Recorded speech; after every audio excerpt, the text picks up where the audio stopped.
Iran আলোচনায় ফিরুক বা না ফিরুক এ নিয়ে মোটেও উদ্বেগ নন মার্কিন প্রেসিডেন্ট ডোনাল্ড ট্রাম্প।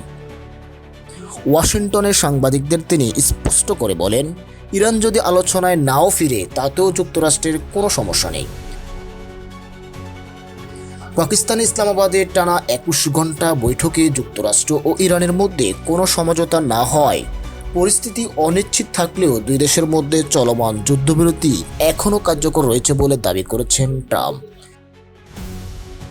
এদিকে সাম্প্রতিক সংঘর্ষে ইরানের হাতে গুলি করে ভূপাতিত একটি মার্কিন যুদ্ধবিমানের 2 ক্রু সদস্যকে উদ্ধার করা হয়েছে বলে জানান তিনি। তাদের শারীরিক অবস্থা ভালো এবং তাদের সাহসিকতার প্রশংসা করেন মার্কিন প্রেসিডেন্ট।